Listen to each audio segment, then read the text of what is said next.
Welcome to the Bleav Podcast Network SoCal Sweat. My name is Anne McDaniels, a former NFL cheerleader and product manager turned actress and model who dreams of being a UFC fighter. Meow.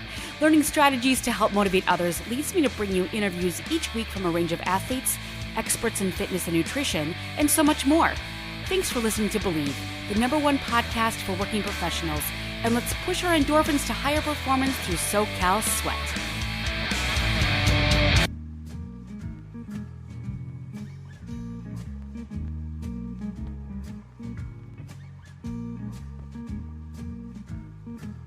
This is your host, Anne of SoCal Sweat. Mae West said, "You are never too old to become younger."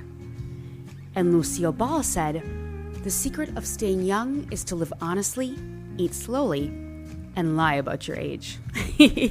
Well, age is truly a state of mind, and with continued curiosity, maintained fitness, solid nutrition, and surrounding yourself with positive people, well, these things may just be the key to youth. My friend Whitney Glandon is the Director of Resident Programming at New York City's Brookdale Senior Living Center. As a dancer, health and fitness enthusiast, yoga instructor, choreographer, and producer, she inspires the senior residents with dance, yoga, and fitness classes. The seniors seem to be impervious to aging with their overall health and attitudes. With over 20 plus years of experience working with the senior population, Whitney's dynamic work has been showcased in documentaries, on concert hall stages, and on television programs. In this episode, Whitney shares the true secrets to remaining forever young through fitness, nutrition, and overall attitude. Good morning, Whitney Glandon in New York City. How are you today? Great. Hi, Anne. Thank you for having me today. Absolutely. Whitney and I have been friends for years. We've danced together. We've done a lot and we have a lot of stories. But the one thing that I was always drawn to Whitney, and we danced together. We actually bonded on an audition right away because I was wearing a sparkly skirt and we were the first ones there, and we've been friends ever since. And we've danced for Little Steven's Underground, a bunch of like Tina Turner. No, who was it? It was Cyndi Lauper. Nancy Sinatra. It was amazing. But under Whitney's dance talents, she has a gift for working with the geriatric community. And right now she works at Brookdale, which is a very prestigious retirement community in New York City. She actually grew up in a family who owned nursing homes. So Whitney, what was that like as a child when you grew up in a family that managed nursing homes? I feel like, every day it was like having a million different bonus grandparents. And to me, it was normal. Most kids, I think most kids get a chance to interact with their grandparents. Well, I had my grandparents, but I had bonus grandparents. So my grandmother started the senior living community in 1958. And she got her first license in 1959. So I always like to say that she was like a pioneer in senior living. She always wanted to help others. She wanted to become a doctor, but didn't have the funds to have the schooling to do that. So she's like, well, I want to build my own community. She built 5 communities from the ground up. Like I said before, she got her license in 1959. So she built 5 communities. And then my mom ended up growing up in the community. My mom was the youngest of 5 kids. So her other brothers and sisters were already grown and out, gone. And she was the youngest. So she ended up living in those first senior communities that my grandmother built. And so my mom ended up becoming an administrator for the state of North Carolina when she got older and she met my dad. My dad ended up working in the senior living community. My uncle ended up working in senior living. He still has a nursing home in North Carolina right now, a 200-bed nursing home. And so it was just natural that I grew up in that environment. It just seemed very normal to me. Every day I would be at the senior living community. When I would get home from school, that's where I was. I was either there or I was either at the dance studio or at the stable with the horses. I had chores that I had to do. My grandmother, my mom would give me chores, whether it was stacking quarters They would literally, so my mom was in charge. She did all the bookkeeping, but she also gave all the residents that lived there, they had a certain amount of allowance they would get each week to spend on things. So she would put me in charge of all the change. So I would have to stack dollars and dollars and dollars of quarters, and then count them out. I learned how to set the table because everything was done family style. Sure. My grandmother showed me what it was like to do when she would do the medication for everyone. Obviously, I didn't touch the medication, but I would watch and observe. I did everything around there. I helped with every kind of chore, sweeping the floor, mopping the floors, taking care of the animals. We had dogs, we had cats. And then I hung out with the residents. So it was super fun. I would go fishing with them. I would play bingo. I would call the bingo, for the seniors. Because my mom was in charge of all the activities as well as the bookkeeping. So I got to participate in everything. And then I even started leading movement, dance classes, exercise classes at the age of 9. So my mom was already doing jazzercise at that time in the early 80s. It was called jazzercise, right? So she would be doing these classes and I would be in there, trying to follow along and super excited with my headband and my little dance outfit. And of course, the residents loved it. They loved children.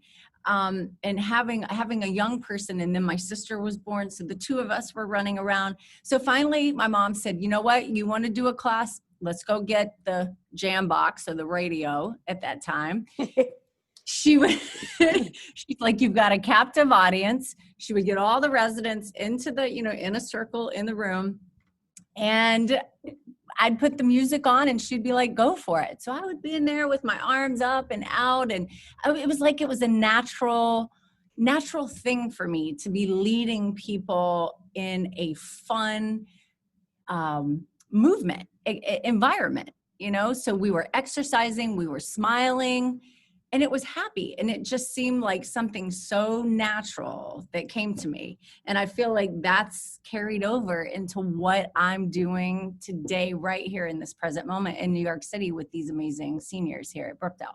Completely. And you have a dance background, a degree in dance from University of North Carolina? Yes. Oh, no, it was Columbia College in South Carolina. College. And so in dance performance and choreography with a specialty in modern dance. But I continued the work with my seniors all the way through college. I had started working with a group of severe Alzheimer patients at a senior living community in South Carolina, doing movement and dance. And I actually created a dance where I had 5 Alzheimer patients on stage with me, which was incredible. The workers at the senior community was like, "What are you going to do?" And I'm like, "Well, it's just, I think I can pull it off." And they trusted me. So the word here is trust. Trust is the most important word here. When people trust you, you can do anything. Right? So when we trust one another, and even though they had this terrible disease that was taking away their memory, they still recognized me when I walked in. They still knew that maybe they didn't know my name, but that's okay. Who cares? They would start doing movement. It was in their body. They recognized my energy. They recognized my face, and they recognized me as, she's the person that brings fun to us. And so I actually had 5 Alzheimer patients on stage with me. It was a really beautiful modern dance piece that I created. And it gave me the idea for later on what I created here in New York City called Tuesdays at 4, which is a creative dance and art group that I ended up having 25 seniors plus 15 outside artists a part of. And we did performances all over Manhattan, which was really incredible. But we were, and it encompassed everything from storytelling, dance, art, music, poetry, you name it, we did it. And it was a chance for the seniors. It was an intergenerational group, but it was a chance for the seniors to show, hey, we're not dead yet. We're still here. We have a lot to offer. Absolutely. I remember seeing that Alzheimer's, the modern video. I think you had put it on Facebook, you had put it out there. It was absolutely beautiful. And so many of these people that suffer with this sometimes family members just put them out to pasture, like, oh, we try. But they get frustrated. I think it takes a special gift in someone like you with your talents to connect to that. And that's not always easy. And I'm sorry, go ahead. No, go ahead. I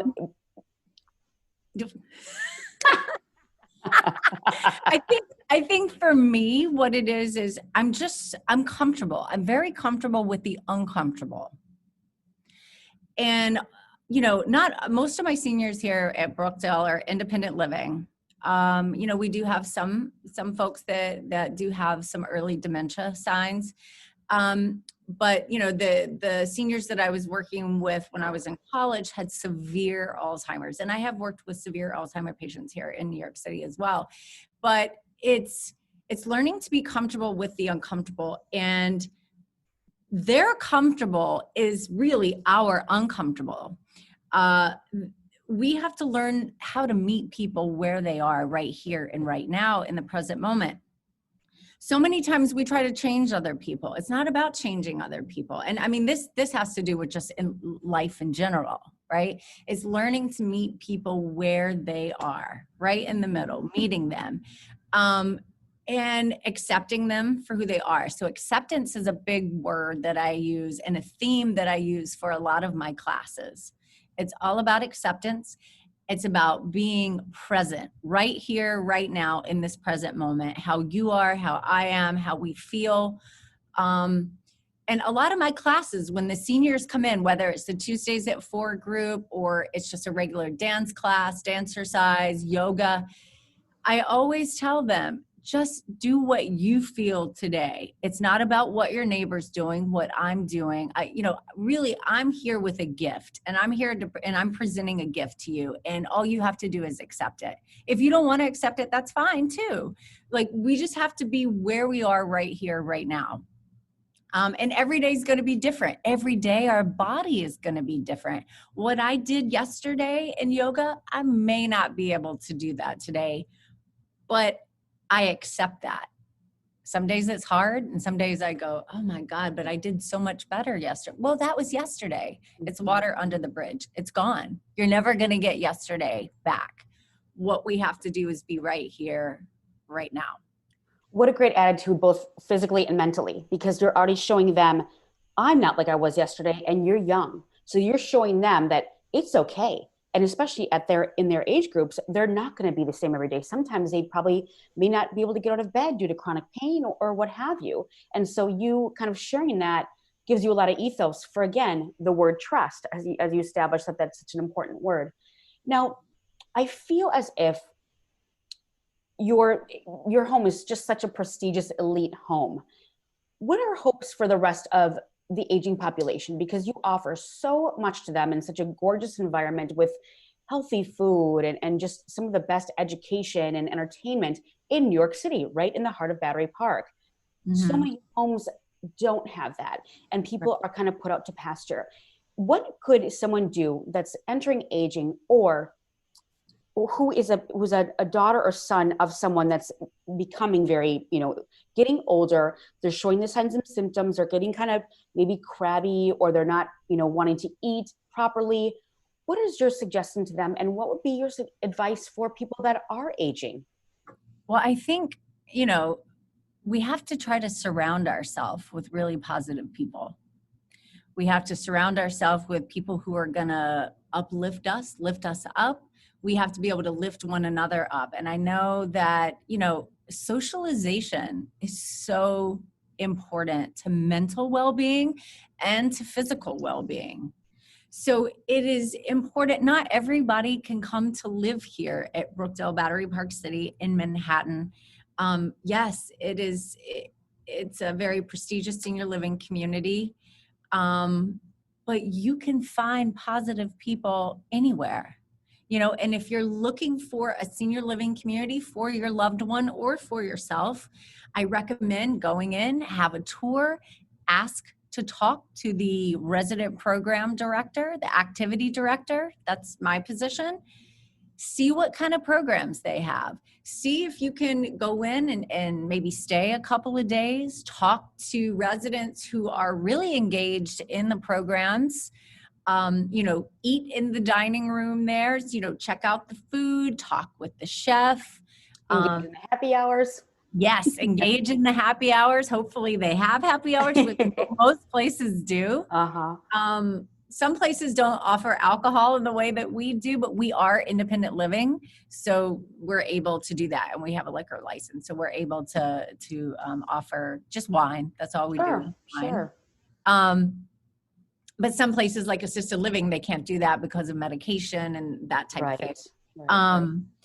But, you want to surround yourself with as many positive people and people, like I said before, who are going to lift you up, because it can be very depressing as people get older because they're losing their sight.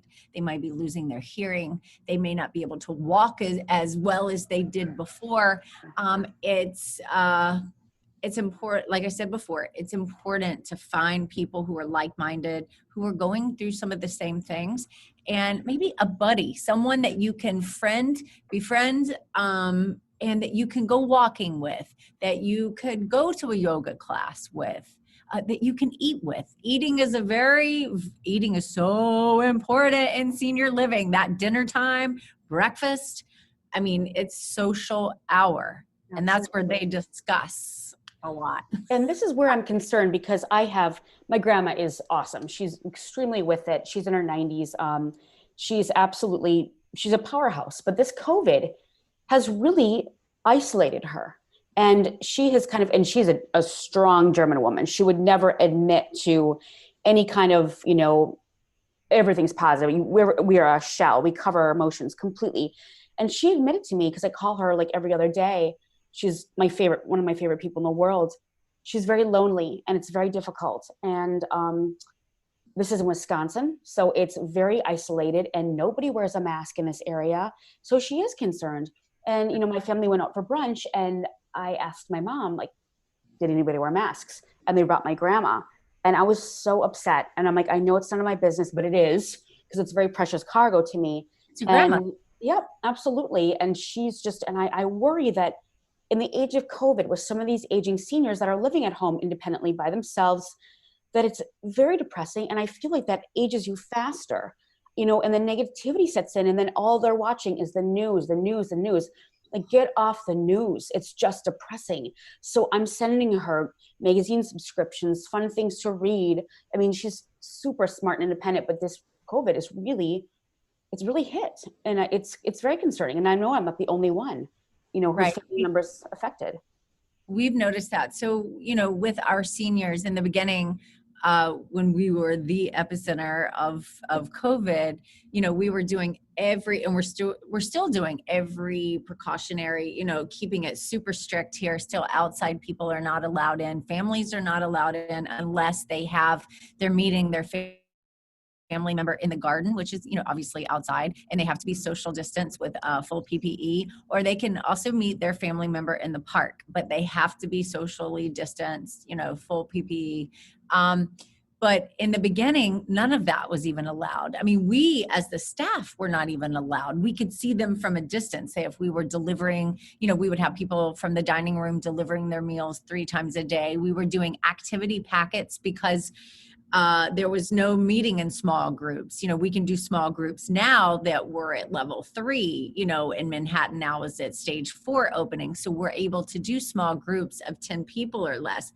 But in the beginning, there was none of that, none. So we were trying to create these, fitness, art, anything and everything kind of activity engagement packet to distribute. And that's what we did. We distributed this to everybody in the building to try to keep them active in their apartments. We were trying to get everyone on Zoom. We have a lot of people now on Zoom, but that's a whole nother thing. We were working with an outside tech company called Can Do Technology, which is fantastic. Sure. To do in-house. Not in-house, excuse me. They do it remotely. So they were working with each resident remotely. In the technical, in technical subjects? Oh God. Yes, we could do a show just on that. That's huge.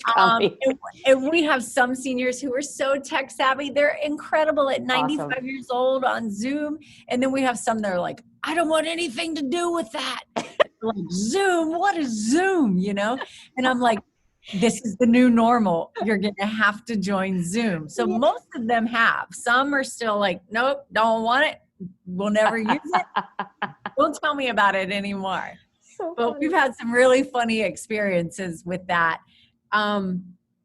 But the technology was like super important, so they could see their kids on FaceTime, so they could see their kids through Zoom, so they could participate in the Zoom groups once we got those going. Sure. But we were seeing people, you know, the residents were watching, like you said before, the news 24/7. It's just playing in the background. Mentally, that is not good for you. I am not a doctor, but hello, we all know that listening to the news 24/7, especially with what's going on, is not what's helping. the truth, what's not the truth. You can't take everything in face value, and it just has to be positive.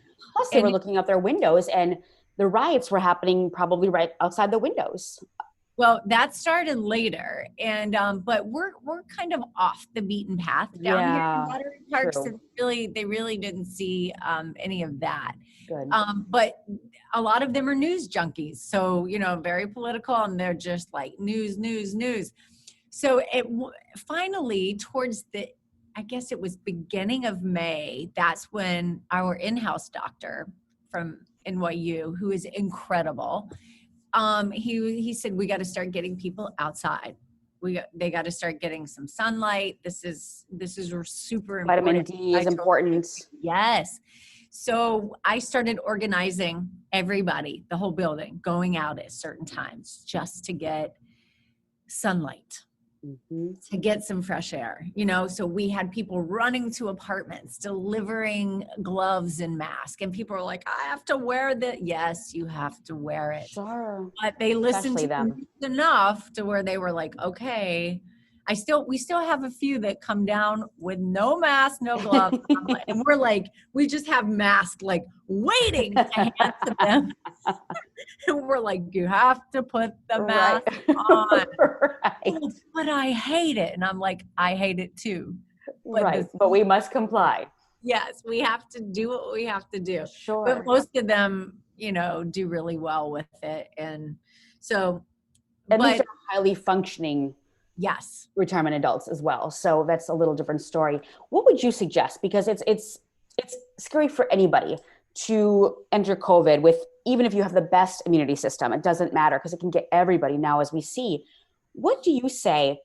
Number one, first of all, how do you age gracefully with nutrition and exercise?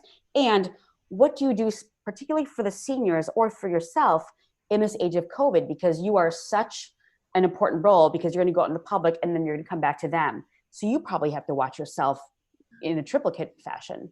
Well, I'm not a dietitian. I'm not a nutritionist, any of that. I mean, I did complete my certificate program from the T. Colin Campbell Center for Nutrition, for plant-based plant nutrition. And I'm a vegan. I'm a healthy vegan, though, not the kind that eats junk food. I like to say I'm more of a whole foods, plant-based diet. Sure. So I try to not eat many things that are processed. I drink a ton of water.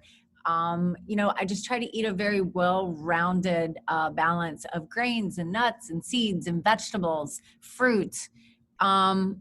I exercise a lot. You know, first thing I do in the morning, my walk to work from my apartment to Battery Park, it's only about 2 miles, but I do an extra mile in there. So I get 3 miles in the morning to work, 3 miles on my way home. On my lunch break, my coworker and friend Teray and I will go outside and run, like just throw in an extra 2 miles to run outside.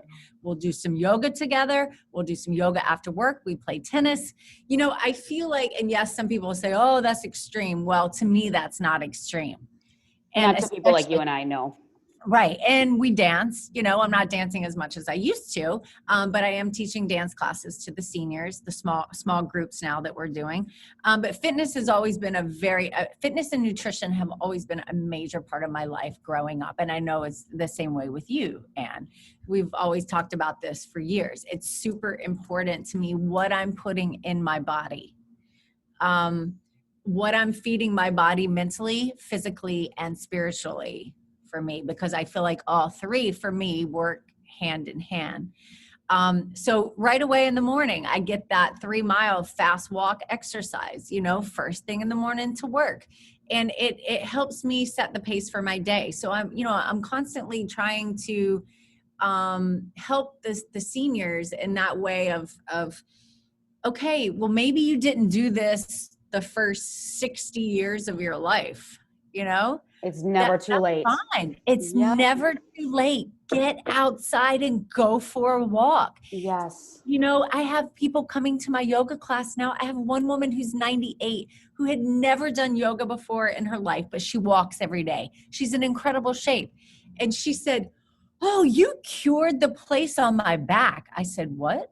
And she said, "I had a place on my back. And now that I've been coming to your yoga class," because they can still get down on the floor, some of them. So I do some floor work. Now that COVID's been around, we're not using mats and getting on the floor. But before that, we were doing a lot of floor work. And she said, "You cured the place on my back." I said, "I didn't cure anything." I said, "You did that." I said, "I'm here. I have a gift. And I'm giving you a gift, and you received it. You chose to receive that gift, and you did that." She's like, "Oh no, I think you did it." And I said, "Okay." I was like, "All right, but you did it." Empowered her. That's amazing. And she still talks about that to this day. And, I thought, wow, this is really powerful. And I've had so many seniors over the years tell me that by coming to yoga and trying these new things that they had never done before or that they were scared to do, because most people, when you say yoga, especially the senior population, they think that means standing on your head or doing splits. Sure. I'm like, "No, we're not standing on our head." I said, "That has nothing to do with it. Just movement It's and all breathing. about you." Yeah, it's about the Absolutely. breath. It's about, we start our yoga class with a deep breathing and a moment of gratitude. I always have them do one thing that you're grateful for right here in this moment, and then let it carry you through your practice and let it carry you through the rest of your day and hopefully your week. And it's amazing. I have people in wheelchairs that come to my class. So I've adapted the postures for people in wheelchairs. It doesn't matter. So they can't say, "Oh, I can't do that." And I'm like, no excuse. Don't cross No Whitney. excuse with me. You can't. I said, if only you can move that one arm. I have one man, he just moves his right arm the whole time. And That's excellent. Miles, I'm like, just keep moving that arm. I love that. And then eventually maybe you could go to the other arm and leg, and who knows what he could do. Who knows? It's when you change your mindset, you can change anything. Absolutely. And when I recently change your attitude. Absolutely. Positive and mindset is huge with everything. There's a Centennial that lives right near the Brookdale, and she's 103, and her name is, I think it's Ida Thompson. She's an African-American runner that had lost 2 sons, and her daughter is like an Olympian, and she got her into running. She ran a 100-meter sprint on her 103rd birthday. She works out like a fiend, and she was so depressed from losing her sons that her daughter said, "Mom, why don't you start to run again?" And once she did, her whole life changed, because I think it's activity, positive attitude, and then putting spiritual, mental, and proper nutrition into your body.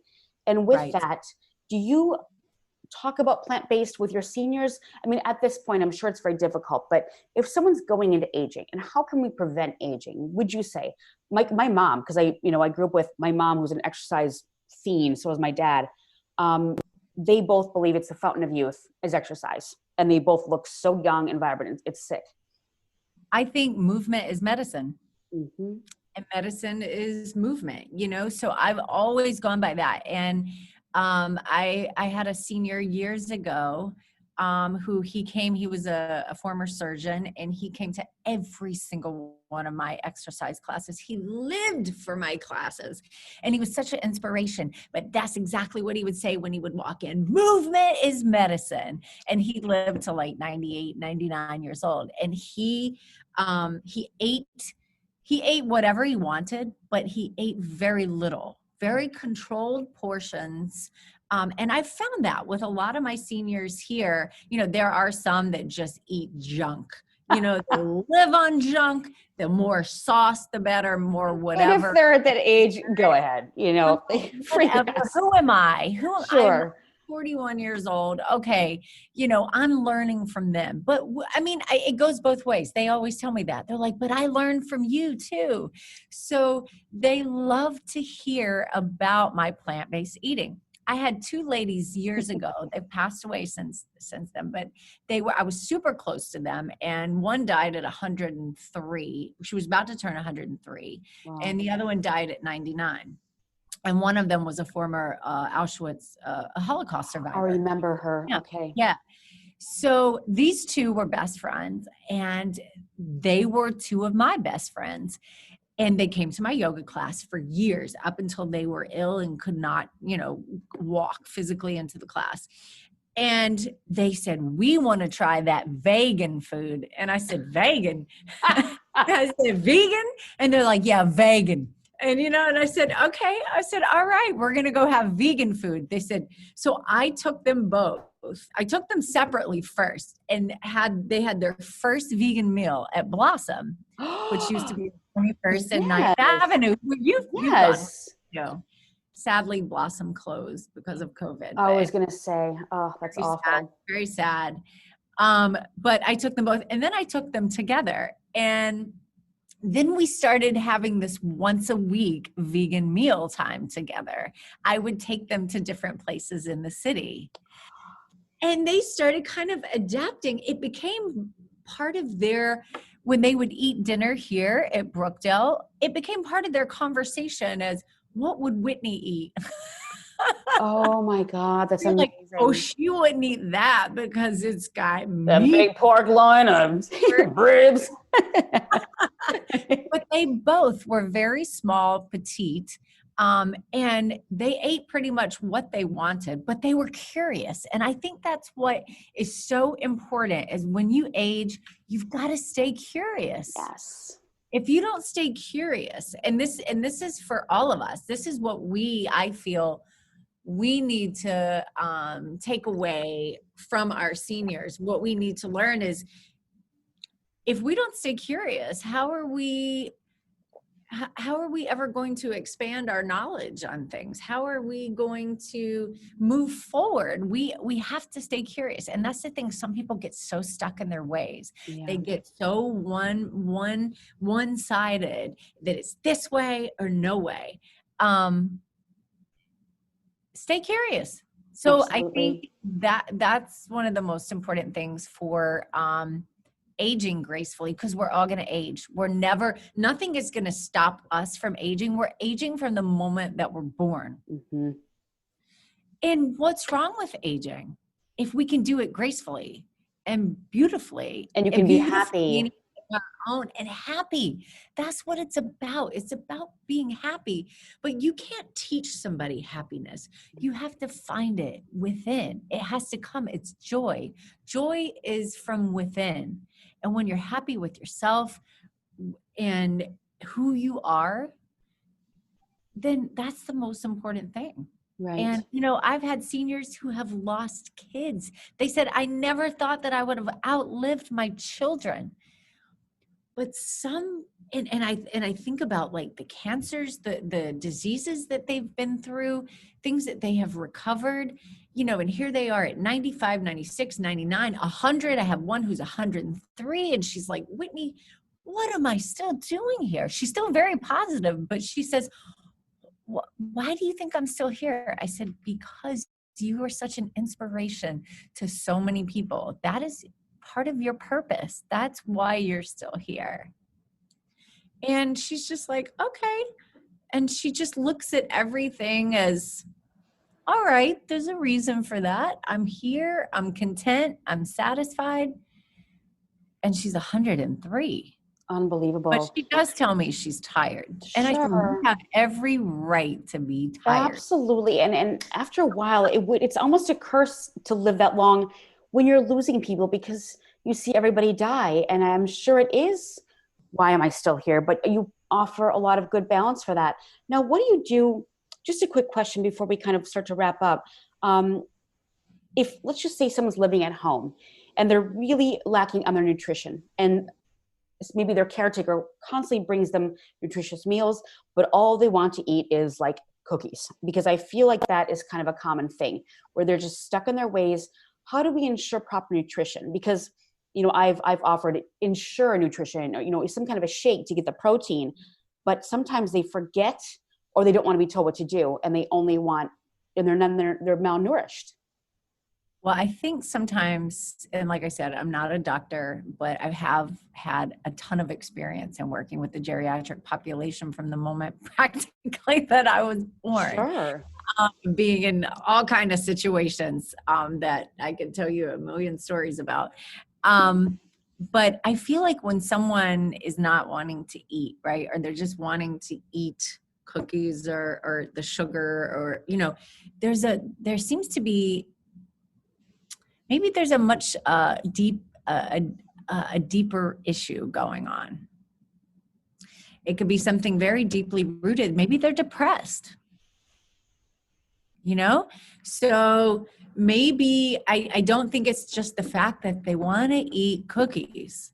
I think that it's you got to look at the whole picture, the big picture, and then kind of rewind a little bit and see what's going on in their life. And I do know what that is. Yep. In my specific situation, and it's exactly what it is. And that's really hard. It's really hurtful to see that, because you don't want them depressed. You don't want them to feel bad and lose sight of things. And then we've, for my family, of course, we're supposed to have like 3 weddings this summer, and they've all been completely postponed. And that was something that my grandmother was looking so forward to. And then it's like, well, that's gone now too. And the world has changed so much, and this is really hard to see. And I think that gets them down into a lower abyss. But, my mom, who's a caretaker, does everything she can, but it's hard. And a lot of times I think a caretaker of whether it be a mother, a daughter, or son and father, sometimes it's harder because if they've gone into it never having a wonderful relationship in the first place, and then they're set in that, position, it's difficult. Right. And especially if it's a family member taking care of another family member, there can be a lot of deeply underlying, so sometimes it's better to find a companion for them. Maybe but when they won't. Yes. No, I know exactly what you're saying. But yes, that can be really difficult when they're, and then your taste buds, if they're just eating junk, if they're eating sugar, people's taste buds kind of conform to that. And then people's body starts to crave that. And you really have to, I feel, retrain your taste buds to want the nutritious foods, but also you've got to change yourself mentally. I mean, you've got to get the help that you need. Absolutely. Or in my opinion, that's the way I Sure. feel like. Great advice. Really solid advice. Now, one final thing, you go to saunas and they're called sweat labs. Yeah, they're like, it's like a heated, what would I call it? It's like a sweat house kind of type. Yeah. I was going to them here in the city. Well, my first love was hot yoga. So the hotter, the better, and I did that for 10 years straight of super hardcore. Started with Bikram yoga, and then some of the studios then after that I went to broke off from Bikram. It was still that same style pretty much with added postures. And you were dripping with sweat. I remember. Horrid. Unbelievable. You just walk into the studio and it's automatic drip. But you're always hot anyway. You've always been hot. And I've always been. Remember how I would sweat all the time? And yes. And I'm like, oh my God, I'm dying. Cold. Hypothermic. Exactly. So I'm a sweaty Betty. But yeah, there's something really detoxifying and refreshing about pushing all that toxins out of the body. Out of the body. And I love to drink water. Like here I am, I usually drink 2.5 to 3 liters of water a day. So I always have my water with me. And but there's just something so refreshing about cleansing from the inside out. And that's what I've just always loved. I love to sweat like Water. that. Yes. Yeah. So, and I know that they're open, like they're all over the place. Some of these some of the cryogenic places have the saunas as well. And how long would you say, if for a first time person going in, how long would be a good time before they kind of start to feel ill, so they'll return and do it again? Well, everybody's body is different. My body loves heat. Yes, it does. Yeah. So, I would do a 90-minute super hot yoga class, and other people are dropping, except for the people, like, I found that all of us who would go every single day, I would go at least 6 days a week. And some people would say, oh, that's extreme, but I love it. Yeah. Obviously right now, because of COVID, that's not happening. I'm doing my own practice, but I'm doing it outside in the heat. So it's kind of like the same thing. It's kind of perfect. But everyone's body is different. But I would say some days I'd feel kind of like, woo, I could tell if I didn't hydrate enough, if or I eat didn't enough, eat enough, I don't know. I think people just have to kind of experiment. Now, if you have heart conditions, do not go. I do not recommend, it's something you should talk to your doctor about. But if it's something that you are wanting to try, just I don't know, try it in 30 minutes, maybe. I don't know. Like I said, everyone's different. So I hate to give like a exact I'm going to be interviewing a cryogenic and hot sauna lab, one of those labs soon. So it's really awesome. Cool. Yeah. It's just, I've learned it from you. And finally, in the age of COVID, what would you say would be one amazing tip to keep people healthy? Do you believe in the vitamin D? What would be one perfect thing if you could add one tip? Exercise. Because the overweight population. Exercise and nutrition. Sure. And I personally believe a whole food plant-based diet. That's like, for me, lots of garlic, onions, cooking with garlic and onions, ginger, lots of ginger. But I really feel the exercise, keeping that, keeping your heart rate, your respiratory system, keeping it in check, your breathing, lots of deep breathing. The breath is so important, but keeping your heart healthy. And that positive mindset. And that's positive mindset, because it is hard. I mean, as we all know, who would have thought that we would all be living in the middle of a pandemic at all? And it has been very, it's tough. And, but that literally has helped me through my job of being right here in the middle of it with seniors, trying to protect them, trying to protect myself, trying to protect all of us, all of my staff, all of us trying to protect each other, ourselves. Is for me, exercise, nutrition, and a healthy mindset of just staying hopeful. Sure. And trying to stay as positive as possible, and just keeping lots of positive people around me, and distancing myself from the news. Sure. Watch it and go. It's good to be informed, but get what you need and then go. Don't put the news on. No, it's horrible. So key to graceful aging would be exercise, just exercise and fitness, nutrition, and a positive mindset. That's great advice from a director of activities at the Brookdale Retirement Community Center in New York City. Whitney, thank you so much. Stay online. Thank you. Thank you so much for having me. Absolutely. I will talk to you soon.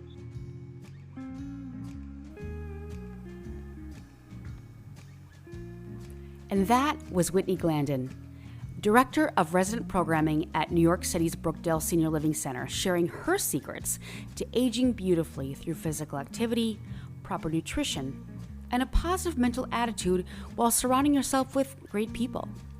I will put all the links to Brookdale Senior Living and to Whitney Glandon in the links below. We appreciate you for listening, and please subscribe and rate the show on iTunes. You can also listen on Spotify, Stitcher, Google Play, Luminary, TuneIn, or at Bleav.com. You can reach out to me for any questions or topics you'd like covered on the show at Anne McDaniels. Please stay tuned next week to learn about mental training for athletics with 5-time champion powerlifter Vince Anello and his Vince Anello's Gorillas. Thanks again, and this is your host, Anne McDaniels of SoCal Sweat.